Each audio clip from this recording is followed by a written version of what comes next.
Hello everyone, welcome back to our channel English Madhyam. English Madhyam के platform पे हम editorial based practice exercise solve कर रहे हैं। स्टार्ट करते हैं आज का session with thought of the day, that is every day is a chance to get better, don't waste it. यानी कि आपके पास हर दिन एक चांस है कि आप कुछ ना कुछ बेहतर कर पाए, तो अपने उस समय को वेस्ट ना कीजिए। यूट्यूब फीड्स, इंस्टाग्राम रील्स वगैरह देख के टाइम बर्बाद मत कीजिए। जब भी आप इस तरीके के लूप में फंसे ना, तो ये जरूर सोचिएगा कि क्या आज से 5 साल बाद ये चीजें आपके काम आएंगी। 5 साल बाद क्या 1 घंटे बाद या 1 साल बाद या 1 महीने बाद ये रील्स और वीडियोस आपके काम आएंगे? नहीं आएंगे, तो उस चीज को छोड़ो, टाइम वेस्ट मत करो। उससे बेहतर है यूट्यूब पे अपने लेक्चर्स लो, पढ़ाई करो, ठीक है। और सबसे पहले इस पीडीएफ को डाउनलोड करो टेलीग्राम चैनल से और खुद सॉल्व करो पेपर को, ठीक है। उसके बाद यहाँ पर आकर अंडरस्टैंड करो, ठीक है। चलिए स्टार्ट करते हैं आज का session of reading comprehension and practice exercise for SSC CGL. We are targeting 2024। Okay, चलिए स्टार्ट करते हैं। The repeated allegations of spyware, spyware क्या होता है? एक तरीके का जासूसी सॉफ्टवेयर, ठीक है। Use require a thorough independent investigation. अब रिपीटेड मतलब दोबारा दोहराए जाने वाले जो आरोप हैं।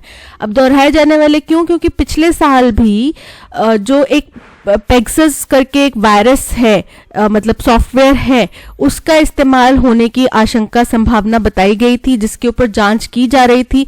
और जो पेगासस बनाने वाली कंपनी है, उसने ये कहा है कि उसने हिंदुस्तान सरकार को, जो कि एक इजरायली कंपनी है, कि इजराइल के साथ में जो हिंदुस्तान का डील हुई है उसमें पेगासस सॉफ्टवेयर खरीदने की भी बात हुई है। खरीदा गया है काफी करोड़ों रुपए की कीमत देकर, ठीक है। फिर ये आरोप लगाए गए कि काफी सारे जो ऑपोजिशन पार्टीज के जो लीडर हैं, तो ऑपोजिशन के लीडर्स हैं, मीडिया के कर्मचारी हैं जो शायद ऑपोजिशन की बात करते होंगे, तो उन सबके पास ये स्पाईवेयर जो है, इसके एलिगेशंस लगाए गए कि उनके फोन्स में ये पेगासस सॉफ्टवेयर डाल के, मतलब उसके जरिए अटैक किया गया और रिकॉर्डिंग करने की कोशिश की गई, ठीक है। तो अब दोबारा ये एलिगेशन कल लगाए गए हैं। इन अ थ्राइविंग डेमोक्रेसी, एक उभरती हुई फलती फूलती फलने फूलने वाली डेमोक्रेसी में, the opposition and the press are vital components of a structure controlled by a ruling establishment। बोल रहे हैं opposition और मीडिया, ये जो है बहुत मुख्य कंपोनेंट है, मुख्य भाग है, पार्ट है एक ढांचे का, जिसको कि कोई रूलिंग एस्टैब्लिशमेंट कंट्रोल कर रही है। दैट रिक्वायर्स, जिसकी अकाउंटेबिलिटी जांची जानी चाहिए। अब देखो, ऑपोजिशन का काम केवल आरोप लगाने का नहीं होता। केवल अब एक कोई रूलिंग पार्टी है, सपोज करो मेरी कंपनी है, मैं उसके बॉस हूं, ठीक है। तो मैं अपनी कंपनी में अपनी मर्जी के तहत कुछ भी कर सकती हूँ, बट अगर मैं अपने एम्प्लॉयज को एक्सप्लॉइट करूंगी तो उसके लिए क्या बने हुए हैं, नियम कायदे कानून बनाए। कोई भी एम्प्लॉय उन रूल्स को फॉलो कर सकता है, और अगर मैं एक्सप्लॉइट करने की कोशिश करूंगी, मेरे ऊपर केस कर सकता है। सेम चीज होती है रूलिंग पार्टी के साथ में, कि उनके पास में पावर होती है कि वो किसी भी चीज को एक्सप्लॉइट कर सकते हैं, कोई भी चीज आपके सामने ला सकते हैं, छुपा सकते हैं, ठीक है। तो उसके ऊपर चेक रखने के लिए ऑपोजिशन होते हैं कि भाई, अब जाहिर सी बात है ऑपोजिशन को खुद सत्ता में आना है, तो वो उनकी हर एक चीज के ऊपर नजर रखेंगे कि वो कहाँ गलती कर रहे हैं, क्या छुपा रहे हैं, क्या बता रहे हैं, सब चीजों के ऊपर नजर रखेंगे। दूसरा चीज, प्रेस जो है उसको एक निष्पक्ष भूमिका निभानी चाहिए, क्योंकि वो डेमोक्रेसी का एक मुख्य स्तंभ है, जिसके जरिए लोगों तक सही इंफॉर्मेशन पहुंचाई जा सकती है, ठीक है। लेकिन अगर प्रेस का गलत तरीके से इस्तेमाल किया जाए तो वो इंफॉर्मेशन गलत भी पहुंचाई जा सकती है और लोगों के दिमाग को हम मैनिपुलेट भी कर सकते हैं। तो बोला कि ये दोनों मुख्य कंपोनेंट्स हैं कि किसी भी रूलिंग पार्टी द्वारा पूर्ण रूप से संचालित किसी भी ढांचे को उसकी अकाउंटेबिलिटी चेक करने के लिए, for it to be effective, कि वो सही तरीके से हो रही है, ये चेक करने के लिए ऑपोजिशन और प्रेस एक मुख्य कंपोनेंट है। That over a dozen opposition leaders and journalists received email alerts from Apple that their devices were targeted by state sponsored attackers। अब state sponsored को ध्यान से समझना कि state sponsored का मतलब क्या है। According to Apple website, state sponsored मतलब किसी सरकार द्वारा, लेकिन वो स्टेट स्पॉन्सर्ड में किस सरकार द्वारा है उसका नाम नहीं लेते। ठीक है, तो अब ये जरूरी नहीं है कि हिंदुस्तान सरकार कर रही हो सकता है किसी दूसरे देश की सरकार करे, बट स्टेट स्पॉन्सर्ड मतलब कोई सरकारी किसी देश की गवर्नमेंट द्वारा ही ये चीज की जा रही है, ये उनका कहना है। तो क्या हुआ कि दर्जन से भी ज्यादा ऑपोजिशन लीडर और जर्नलिस्ट के एप्पल के फोन्स के ऊपर ईमेल अलर्ट्स आए, नोटिस आया किस चीज का, कि कहा गया कि आपका जो डिवाइस है वो स्टेट स्पॉन्सर्ड अटैकर्स द्वारा टारगेट किया जा रहा है। Suggest that this could be a repeat of what these members of the first and fourth state went through in the Pegasus episode recently. तो बोल रहे हैं कि ये इस तरफ इशारा करवाता है कि ये दूसरा एक बार फिर से दोहराया जा रहा है। फर्स्ट और फोर्थ स्टेट मतलब इनको हमने जो हमारे जनता है जो जिस तरीके की कैटेगरी है काम कर रहे हैं उसको काफी सारे पार्ट्स में डिवाइड किया है। फर्स्ट स्टेट में वो लोग आते हैं जो गवर्नमेंट एम्प्लॉयज हैं, शासक के तौर पे जो है बेसिकली, जिसमें कि एमएलएज, एमपीज, मिनिस्टर्स ये सब लोग आते हैं। फोर्थ स्टेट में मीडिया कर्मचारी वगैरह आते हैं। ठीक है, तो यहाँ पे बोला गया कि ये फर्स्ट और फोर्थ स्टेट के मेंबर्स के ऊपर जो अटैक है ये एक तरीके से दोहराया जा रहा है, जो कि पहले कब हुआ था, पेगासस एपिसोड जो रिसेंटली हुआ, पेगासस वाला जो कांड हुआ था रिसेंटली, उसके बाद ये दोबारा किया जा रहा है, दूसरी बार हुआ है। In early 2022, an article in the New York Times detailed how Pegasus, a spyware developed by Israel-based NSO group, बोल रहे हैं अर्ली 2022 के साल की शुरुआत में द न्यूयॉर्क टाइम्स में एक आर्टिकल छपा जिसमें कहा गया कि किस तरीके से पेगासस, जो कि एक स्पाईवेयर यानी कि जासूसी सॉफ्टवेयर है जिसको कि इजराइल बेस्ड एनएसओ ग्रुप ने बनाया है, was used as a tool to advance Israeli interest, उसको इजराइल का इंटरेस्ट बढ़ाने यानी कि इजराइल के लोगों का या इजरायली गवर्नमेंट का जो मकसद है उसको और ज्यादा प्रचारित करने के लिए इस्तेमाल किया जा रहा है।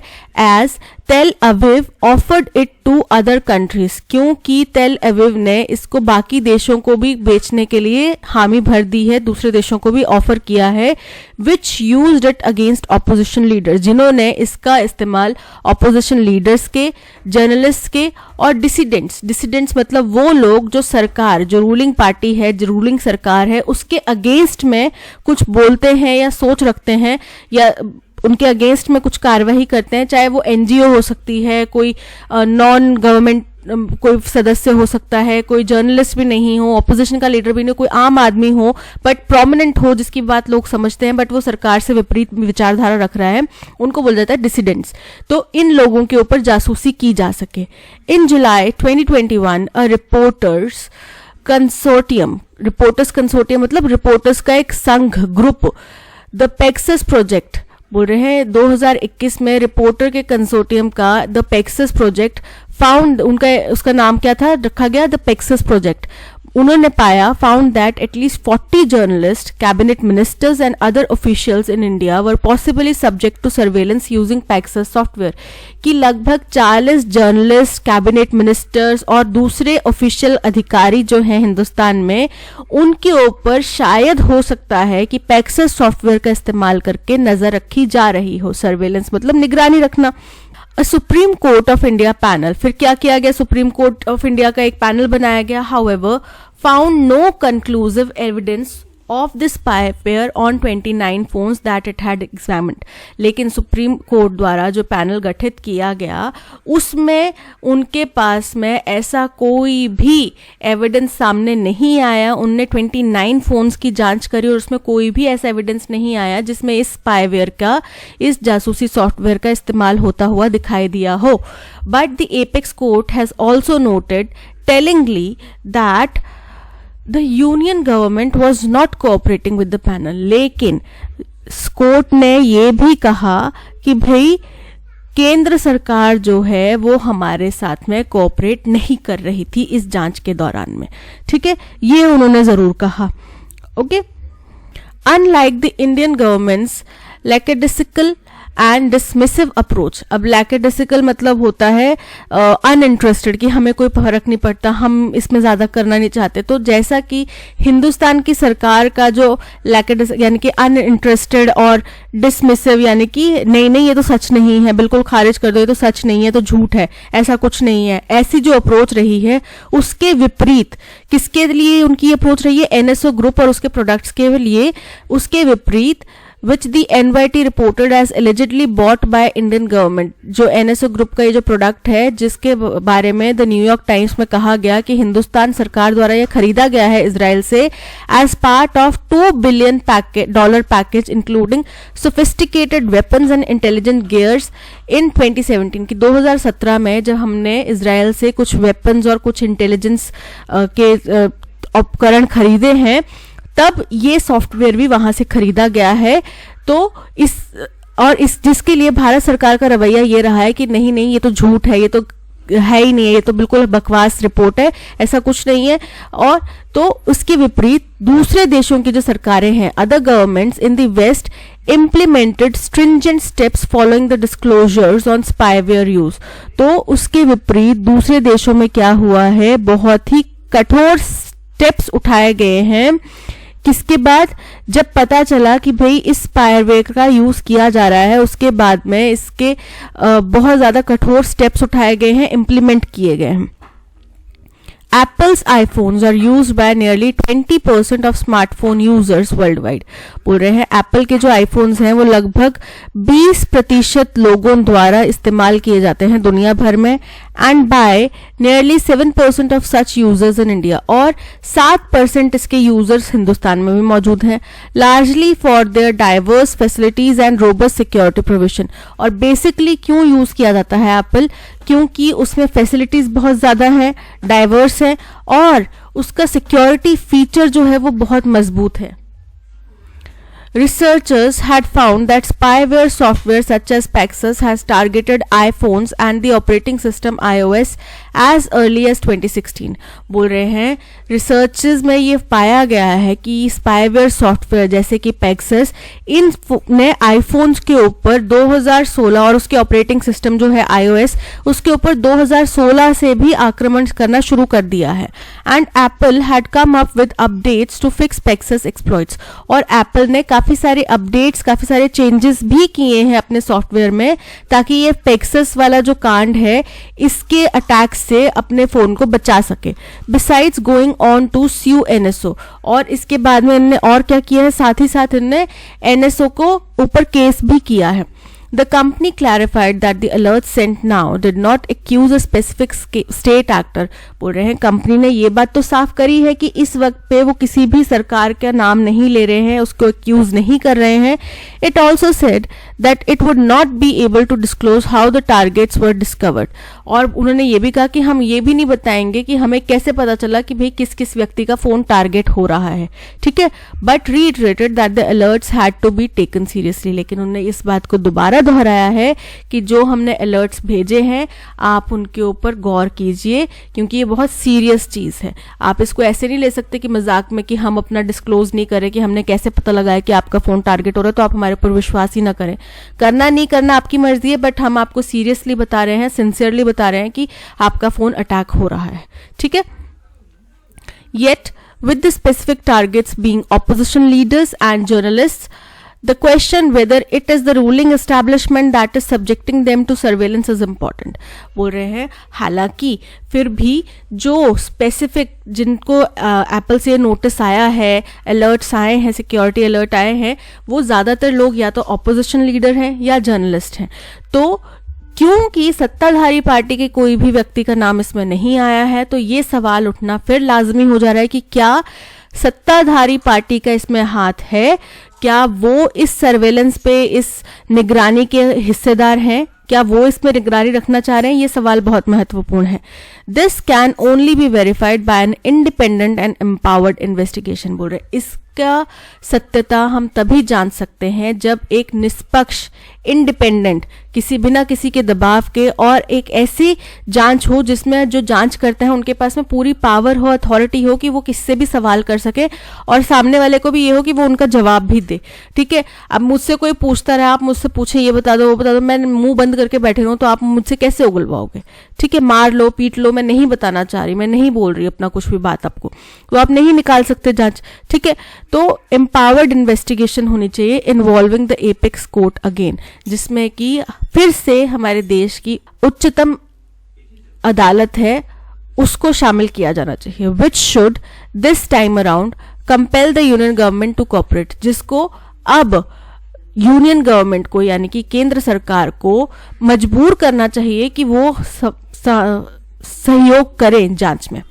More immediately, the government must come clean on its dealings with NSO and its use of software provided by such agencies, बोल रहे हैं। और उससे भी ज़्यादा ज़रूरी ये चीज़ है कि केंद्र सरकार जल्द से जल्द NSO के साथ में जो उनकी डीलिंग्स हैं उनके ऊपर अपने आप को क्लीन साबित कर पाएं। ठीक है, कि भाई हमने ये नहीं करी है, आप साबित कर दो। आप बोल रहे हो बट आप बोल नहीं रहे हो, आप सिर्फ नकार रहे हो चीज़ों को, बट आप साबित कुछ भी नहीं कर पा रहे। And its use of software, और उनके जो सॉफ्टवेयर का इस्तेमाल है वो आप नहीं कर रहे हैं, ये भी आप बताइए। And also emulate steps taken by other governments in proscribing such entities, और हमें दूसरे देशों की सरकारों द्वारा जो स्टेप्स उठाए गए हैं इस तरीके के एजेंसीज को निषेध करने के लिए वो भी हमें इस्तेमाल करने चाहिए। ये था पैसेज। अब चलते हैं क्वेश्चन नंबर 1 की तरफ। क्वेश्चन नंबर 1 क्या कह रहा है?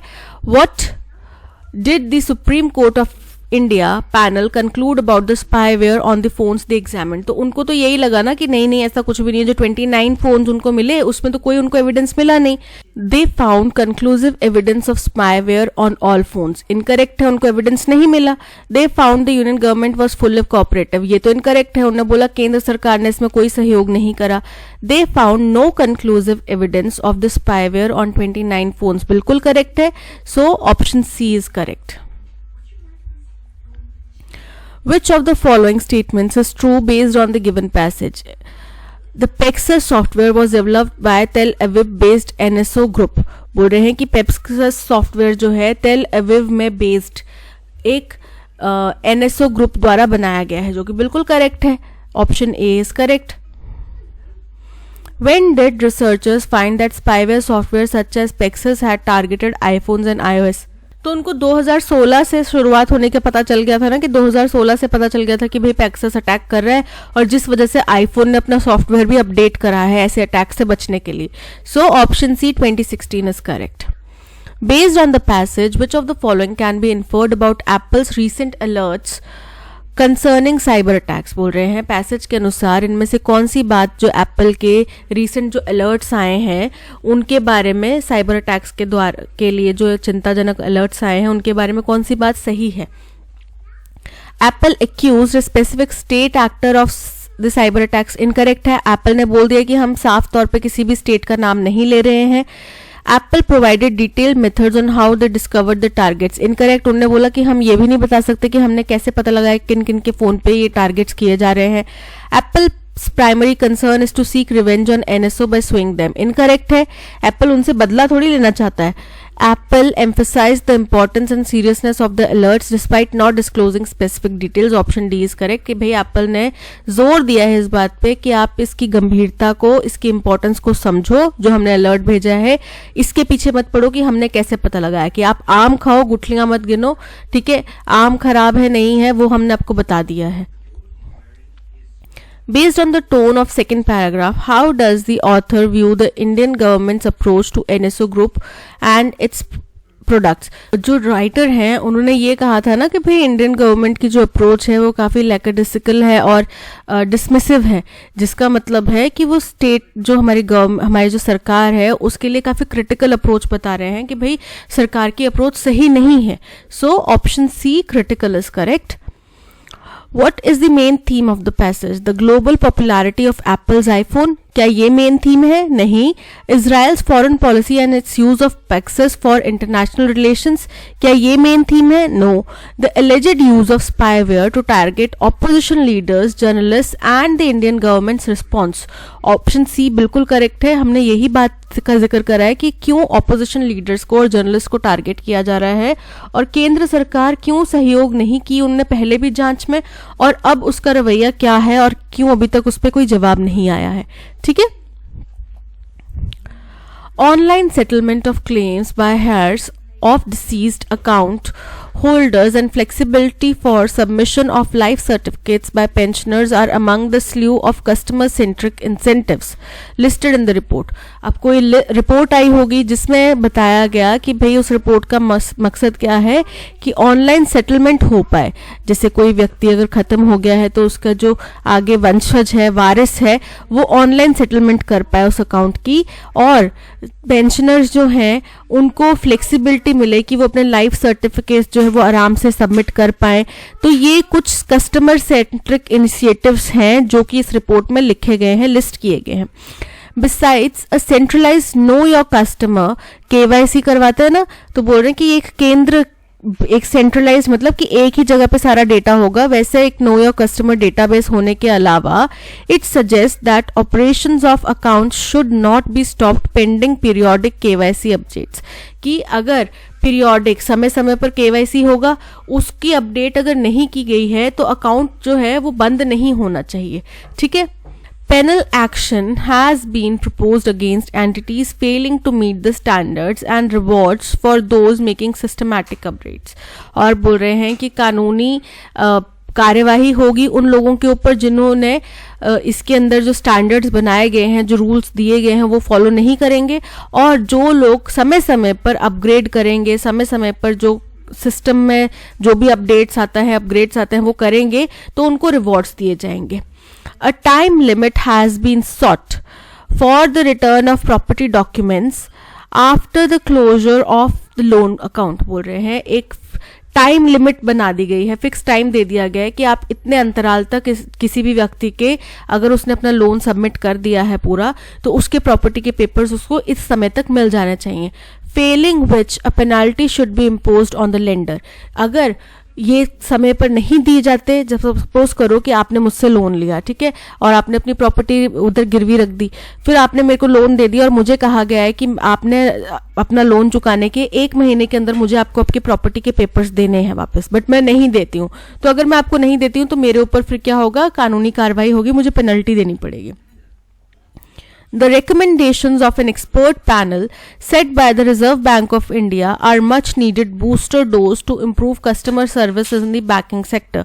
बोल रहे हैं एक रिकमेंडेशन आया है, एक्सपर्ट कमिटी बनाई गई एक, ठीक है, किसके द्वारा? रिजर्व बैंक ऑफ इंडिया द्वारा, और इसके जो रिकमेंडेशंस हैं वो बहुत ज़्यादा इस समय की जो गुजारिश थी, इस समय की जो ज़रूरत थी वो दिखाते हैं, और बूस्टर डोज है, एक अच्छा प्रभाव है जिसके जरिए जो बैंकिंग सेक्टर है उसका कस्टमर सर्विस जो है वो इम्प्रूव होगा, नॉन बैंकिंग फाइनेंशियल कंपनीज का इम्प्रूव होगा, और अदर रेगुलेटेड इंस्टीट्यूट्स का कस्टमर सर्विस जो है इम्प्रूव होगा. तो देखो यहाँ पे हमने रिपोर्ट की बात करी, कौन सी रिपोर्ट? जो ये रिकमेंडेशन रिपोर्ट आई है इसके बारे में ही बात करें तो पता चल रहा है कि P, Q और R जो है वो S स्टेटमेंट के ऊपर बेस्ड है. तो S क्या होगा? हमारा फर्स्ट स्टेटमेंट होगा. फिर बोला गया कि इसमें कुछ बताया गया जिससे कि लोगों का कस्टमर सर्विस इंप्रूव होगी, और पैनल एक्शंस भी बताए गए हैं, प्रपोज किए गए हैं, यानी कि बताए गए हैं उन लोगों के खिलाफ जो इन पॉलिसीज को फॉलो नहीं करेंगे, और रिवॉर्ड्स दिए जाएंगे उन लोगों को जो फॉलो करेंगे. ठीक है, तो ये हो गया सेकेंड पॉइंट. थर्ड पॉइंट हो जाता है कि ऑनलाइन सेटलमेंट का इसमें प्रावधान है. ठीक है, ये हो गया थर्ड पॉइंट. और फाइनल पॉइंट हो गया कि एक टाइम लिमिट भी दी गई है प्रॉपर्टी डॉक्यूमेंट्स रिटर्न करने के लिए, अगर नहीं करते हैं तो उसके लिए भी पेनल्टी रखी गई है. तो हमें पता चल गया कि हमारा जो स्टेटमेंट है वो S से स्टार्ट हो रहा है, तो इसको हटा दो, इसको हटा दो. C और A में S से है स्टार्ट, फिर यहाँ पे S के बाद P आ रहा है, बट हमारे अकॉर्डिंग S के बाद Q आ रहा है, तो SQPR option C is correct. Even stray dogs rounded up by the MCs are let loose back into their streets after neutering or rehabilitated in pounds. बोल रहे हैं कि जो आवारा कुत्ते होते हैं उनको भी बाद में म्युनिसिपल कॉरपोरेशंस द्वारा या म्युनिसिपल कम्युनिटीज द्वारा छोड़ दिया जाता है वापस उन्हीं की गलियों में। उनकी जो न्यूट्रिंग की जाती है, न्यूट्रिंग मतलब कि जिसके तहत वो आगे अपने ऑफस्प्रिंग्स पैदा नहीं कर पाएंगे, उनका इस तरीके से ऑपरेशन कर दिया जाता है कि वो आगे अपने ऑफस्प्रिंग्स पैदा नहीं कर पाएंगे, तो उनके बाद में उनको वापस उन्हीं की गलियों में छोड़ दिया जाता है या फिर उनको पाउंड्स के इर्द गिर्द रिहैबिलिटेट वहां पे रखा जाता है, वहां पे उनको दोबारा बसाया जाता है। The shocking incident is a blot on Indore that has been tagged the cleanest city in the country for the past 4 years। बोल रहे ये जो हैरान कर देने वाली घटना है, ये बहुत ही बदनुमा धब्बा है इंदौर के ऊपर, जिसको कि क्लीनेस्ट सिटी, देश की सबसे साफ सुथरी सिटी का टैग मिला है पिछले लगातार 4 सालों से। Thankfully, the inhuman attempt of some workers of the Indore Municipal Corporation, अब यहाँ पे पता चल गया कि MC का मतलब क्या है, म्युनिसिपल कॉरपोरेशन, कि जो इतना अमानवीय एक कार्य करने जा रहे थे municipal corporation, Indore municipal corporation के कुछ कर्मचारी, वो शुक्रगुजार हैं हम लोग कि dump a truck full of homeless people. अब आगे कुछ होगा कि वो सामने आ गया शायद, ठीक है।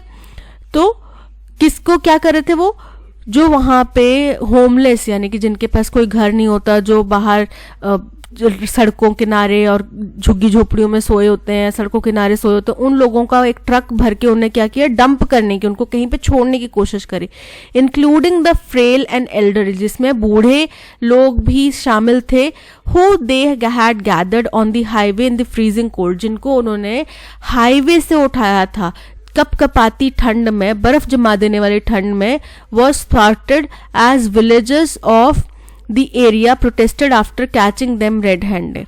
उनको रोक दिया गया अपना काम पूरा करने से पहले ही, क्योंकि उस इलाके में जहां पे उनको छोड़ने गए थे, वो लोग डंप करने गए थे, उस इलाके के जो गांव वाले हैं उन्होंने उनको रंगे हाथ पकड़ लिया और फिर उनके अगेंस्ट में उन्होंने प्रोटेस्ट करा, ठीक है। तो ये पूरी घटना थी। अब चलते हैं, देखो सबसे पहले चीज तो क्या हुई कि थैंकफुली से स्टार्ट होएगा कि शुक्र है वो कर नहीं पाए, उनको रंगे हाथ पकड़ लिया, ठीक है। आर हमारा फर्स्ट स्टेटमेंट होगा, क्योंकि ये इंट्रोड्यूस कर रहा है कि कहाँ की ये घटना है, इंदौर म्युनिसिपल कॉरपोरेशन की घटना के बारे में हम बात कर रहे हैं, जहाँ पे होमलेस लोगों का एक ट्रक भर के, जिसमें कि फ्रेल और एल्डरली लोग भी शामिल थे। तो आर के बाद में आएगा एस पॉइंट, ठीक है। तो इनको क्या किया गया, इनको वहां से लिखा, इनको रंगे हाथ पकड़ लिया गया। ये जो शॉकिंग घटना है इंदौर की है, जिसको कि क्लीनेस्ट सिटी का टैग मिलता है पिछले 4 सालों से, और स्ट्रे डॉग्स को भी यहाँ का म्युनिसिपल कॉरपोरेशन उठाता है और न्यूट्रिंग करके वापस उनको उन्हीं के इलाकों में छोड़ देता है या फिर उनको पॉन्ड्स के किनारे रिहैबिलिटेट करता है, ठीक है। ये है पूरी की पूरी घटनाक्रम और इंदौर की सच्चाई। तो हमारा फर्स्ट स्टेटमेंट आता है आर। अब यहाँ पे क्यू है, यहाँ पे एस है, इन दोनों को एलिमिनेट कर दो। आर के बाद एस आएगा, यहाँ पे दोनों में आ रहा है, उसके बाद क्यू आएगा, यहाँ पे पी आ रहा है, यहाँ पे क्यू आ रहा है, option A is correct.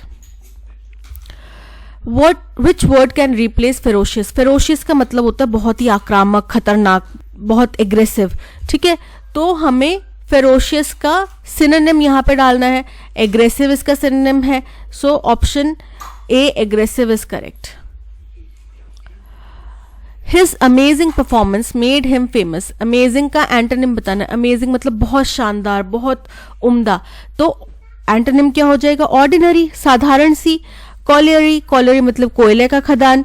Adversary मतलब बड़ा ही विरोधी, काइंड ऑफ। बाइनरी मतलब जो बाइनरी डिजिट्स होते हैं ना, 1 और 0 और 1 में, या फिर 2 डिजिट का कुछ चीज, तो वो होता है बाइनरी। तो यहाँ पे ordinary, option A is correct. The food was too salty, eat this morning। too salty, to eat, ये होता है स्टेटमेंट, ठीक है। जब हम टू के साथ में बात करेंगे, too salty, तो साथ में क्या आएगा, टू, और फिर क्या आएगा, वर्ब आएगा, ठीक है। तो the food was too salty to eat। eating, ate, to eat, option D is correct. Elegant का मतलब होता है शालीन, बहुत ही ग्रेसफुल, स्टाइलिश, ठीक है। इसका सिनोनिम बताना है। माइटी का मतलब होता है शक्तिशाली। ग्रेसफुल अगेंस्ट शालीन, एलिगेंट। अगली मतलब भद्दा और टॉल मतलब लंबा. So option B graceful is correct. I will going on an official tour next week. जब आप अगले हफ्ते जाने वाले हैं ऑफिशियल टूर पे, जो करेक्ट फॉर्म है बोलने का वो होता है आई विल बी गोइंग. ठीक है, मैं जाऊंगा, आई विल बी गोइंग. तो यहाँ पे विल गोइंग में एरर है, ऑप्शन बी में एरर है, विल के साथ में बी गोइंग आएगा. I will be going on an official tour next week, या फिर आई विल गो. अगर गोइंग नहीं लिखना है आपको तो क्या आएगा, I will go on an official tour next week. ठीक है. Shelley and Keats are great writers, but I prefer the last. जब आपके पास दो choices हैं, A and B, दो ऑप्शंस हैं और आप में से उनमें से दोनों को में से किसी एक को चूज करना है, तो अगर पहले वाला होगा तो उसको आप बोलेंगे द फॉर्मर. ठीक है. और दूसरे वाला होगा तो आप बोलेंगे द लैटर, नॉट लास्ट. ठीक है, द लैटर. सो यहाँ पे डबल टी, लैटर. सो यहाँ पे but I prefer the last के बजाय क्या आएगा, but I prefer the latter. So the last में एरर है, option A is correct. Design, design means sketch, blueprint, एक प्लान जो होता है. ठीक है. फैब्रिकेट, फैब्रिकेट मतलब कुछ चीज बनाना, कुछ चीज निर्माण करना. डिस्ट्रॉय मतलब कुछ चीज खत्म कर देना, तहस नहस कर देना. इंस्पेक्ट किसी चीज की जांच करना. और कॉपी, कॉपी मतलब किसी चीज को दोबारा से डिजाइन करना. जैसे सपोज करो कि आप लिख रहे हैं तो लिखना भी बेसिकली अल्फाबेट्स जो है वो डिजाइन ही है, एक तरीके का फिक्स पैटर्न कुछ बनाया गया है आपके हाथों द्वारा, वो डिजाइन किया जा रहा है. ठीक है. या फिर आप रेप्लिकेट कर रहे हैं, डुप्लीकेट कर रहे हैं किसी चीज को. ठीक है. कॉपी करना मतलब किसी दूसरी चीज की नकल उतारना. वो डिजाइन भी हो सकता है, वो कोई पिक्चर भी हो सकती है, वो कोई राइटिंग भी हो सकती है, बट कॉपी करना. तो फैब्रिकेट, डिस्ट्रॉय, इंस्पेक्ट ये बाद की चीजें हैं, डिजाइन कुछ बन जाने के बाद की. जो कॉपी है वो भी एक किस्म की डिजाइनिंग प्रोसेस ही है, जो कि क्लोजेस्ट है किसके, डिजाइन के. ऑप्शन डी इसका सिनोनिम हो सकता है. A person who is known for his hatred towards the entire mankind. एक ऐसा व्यक्ति जो इंसानियत से, इंसान से नफरत करता हो, उसको बोला जाता है मिसेंथ्रोप. ठीक है. क्या बोला जाता है, misanthrope. Option D is correct. Insolvent, insolvent मतलब कोई ऐसा व्यक्ति जो अपने कर्ज जो है वो पे नहीं कर सकता. फिलोजिनिस्ट, फिलोजिनिस्ट मतलब कोई ऐसा व्यक्ति जो महिलाओं से के प्रति आकर्षित हो, उनसे प्रेम करता हो. मर्सिनरी, मर्सिनरी मतलब एक ऐसा व्यक्ति जो किराए पे, एक किराए का सोल्जर या किराए का बॉडीगार्ड जो होता है वो हायर करना. सो यहाँ पे option D misanthrope is correct. Jaya said she will become topper in her class. तो जया ने कहा कि वो अपने क्लास में टॉपर बनेगी, बट फ्यूचर टेंस की बात कर रहे हैं हम. और इनडायरेक्ट स्पीच में जब बोल रहे हैं, शी विल बिकम जो है वो डायरेक्ट स्पीच का पार्ट है. हम इनडायरेक्ट स्पीच में बोल रहे हैं तो शी विल का क्या हो जाएगा, शी वुड. विल किस में चेंज हो जाएगा, वुड में चेंज हो जाएगा. She would become topper in her class. So she will become topper की बजाय क्या आएगा, she would become topper. Some private banks pay their employees good. Good की बजाय क्या आएगा, वेल. आप अच्छा कमाते हैं, यू अर्न वेल. ठीक है. आपकी जब आमदनी की बात होती है तो गुड नहीं वेल बोला जाता है. So some private banks pay their employees well. Option D good में एरर है. Break the ice, break the ice मतलब कोई दो अनजान व्यक्ति मिले हैं, तो चीज़ों को पहली बार मिले हैं, बातचीत करने में हिचकिचा रहे हैं, तो पहली बार जब वो बातचीत करने की शुरुआत करेंगे उसको बोला जाएगा ब्रेक द आइस. जिसके लिए आप कोई हल्की फुल्की कॉन्वर्जेशन से स्टार्ट कर सकते हैं कि मौसम कितना अच्छा लग रहा है ना, ये वो. तो to say something that makes stranger uncomfortable, incorrect है. To say something that makes people who are meeting for the first time more comfortable. Option B is correct. A poem of lamentation on the death of someone loved and admired. Lamentation मतलब कि उसकी याद में, उसके संदर्भ में. तो कोई ऐसा व्यक्ति जो मर चुका है, वो हमें प्यारा था, उसके लिए उसकी याद में कही जाने वाली पोयम, उसके दुख में उसको याद करके, दुखी होके उस कही जाने वाली जो पोयम है उसको क्या बोला जाता है, तो उसको बोला जाता है. चलिए देखते हैं. ऑप्शन में दिया है, फर्स्ट ऑप्शन है सेलिलोक्य. सेलिलोक्य मतलब शोक.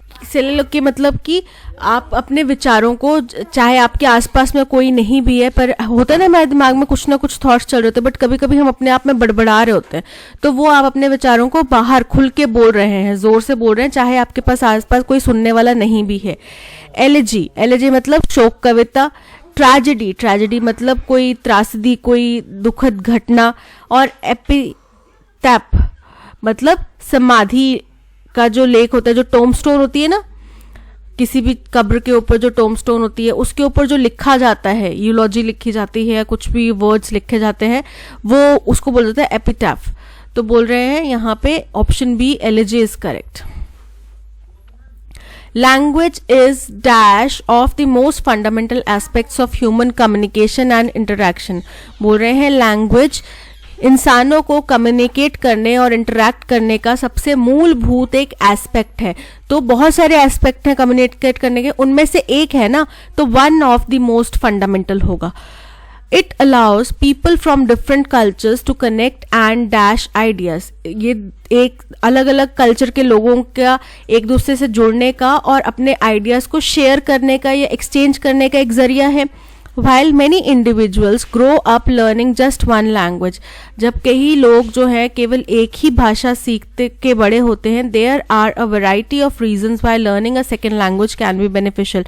तो वहीं हमारे पास बहुत सारे ऐसे कारण हैं जिनसे एक दूसरी भाषा सीखना भी बहुत ज़्यादा आपके लिए बेनिफिशियल साबित हो सकता है, प्रभावशाली का साबित हो सकता है।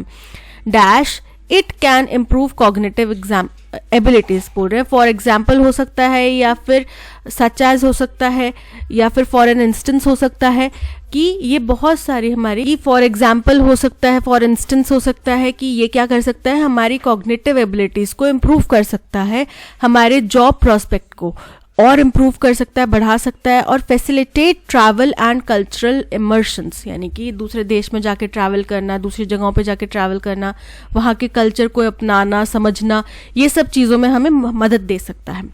Dash proficiency in second language is an invaluable asset for personal growth. अगर हमारे पास प्रभाविता होगी कि हम बहुत अच्छे से सेकेंड लैंग्वेज को समझ सकते हैं, तो ये इनवैल्यूएबल यानी कि बहुत ही अहम एक एसेट है हमारे पास एक बहुत अच्छी उपलब्धि है हमारी पर्सनल ग्रोथ के लिए, as well as professional development. हमारे प्रोफेशनल डेवलपमेंट के लिए भी आपने देखा होगा कई दफ़ा आपके कलीग्स कुछ होते हैं जिनको बाहर टूर पे भेजा जाता है। अगर आपकी कंपनी में कभी आपको ऐसी अपॉर्चुनिटी मिली, तो वो बेसिकली क्या बोलते हैं कि यार इसकी इंग्लिश अच्छी है, या वहाँ पे जाके अच्छे कम्युनिकेट कर पाएगा, इसको भेजते हैं। बट वहीं दूसरी ओर आप चाहे उस बंदे से लाख गुना ज़्यादा अच्छा काम करते हैं, बट अगर आपके पास में एक लैंग्वेज कम्युनिकेशन का बैरियर है, तो ऑब्वियस सी बात है बॉसेज आपको भेजना प्रेफर नहीं करेंगे, right. Audio video medium such as, अब ऑडियो वीडियो के मीडियम्स जिनके जरिए कुछ बनाया जा रहा होगा, such as dash are amongst the best ways to learn a second language. हो सकता है वीडियो लेक्चर्स की बात की जा रही हो, ठीक है। बेस्ट वेज होते हैं जिससे कि हम दूसरी भाषा सीख सकते हैं, as they allow learners to engage with cultural content, क्योंकि इसमें जो सीखने वाला व्यक्ति होता है वो कल्चरल कंटेंट के साथ में एंगेज हो पाता है। सबसे फर्स्ट है language is 3, 4, 2, 1, option D, one of the most fundamental aspects. It allows people from different cultures to connect and shared. So option B, share मतलब अपने विचारों को साझा करना, option B, share is correct. Dash, it can improve cognitive abilities. अब यहाँ पे for example, therefore, as it is, however नहीं आएगा, for example it can improve cognitive abilities, क्योंकि ये उदाहरण दे रहे हैं ना कि इससे क्या क्या सहायता मिल सकती है। डैश प्रोफिशिएंसी इन, तो एक्वायरिंग प्रोफिशिएंसी, अगर हम हासिल कर लेते हैं प्रोफिशिएंसी, इसमें महारत हासिल कर लेते हैं, तो हमें फायदा क्या मिलेगा कि वो हमारी एक पर्सनल एसेट बन जाएगी। Option A, acquiring is correct. Audio video medium such as dash, अब क्या क्या, पॉडकास्ट ऑडियो वीडियो, कई बार सिर्फ ऑडियो होते हैं, कई बार ऑडियो वीडियो दोनों होते हैं, बट पॉडकास्ट में आपको सिखाया नहीं जाता। इमेजेस ऑडियो नहीं होते, वीडियो नहीं होते, वो पिक्चर्स होती हैं। बुक्स अगेन रिटन कंटेक्स्ट है। फिल्म्स में ऑडियो वीडियो दोनों का मीडियम इस्तेमाल होता है, so option D, films such as films are amongst the best ways to learn the second language. That's all. आज के सेशन में इतना ही. Thank you so much for watching. अगर कंटेंट पसंद आया हो तो लाइक, शेयर और सब्सक्राइब ज़रूर कीजिएगा. सेशन की PDF और ऑडियो एक्सप्लेनेशन आपको टेलीग्राम चैनल पे मिल जाएगी, जिसका लिंक आपको डिस्क्रिप्शन बॉक्स में दे दिया गया है. इसके अलावा आप प्ले स्टोर से हमारी ऐप भी डाउनलोड कर सकते हैं, जिसका लिंक भी आपको डिस्क्रिप्शन बॉक्स में दे दिया गया है. मिलते हैं नेक्स्ट सेशन में. Till then keep learning and keep practicing. Bye bye.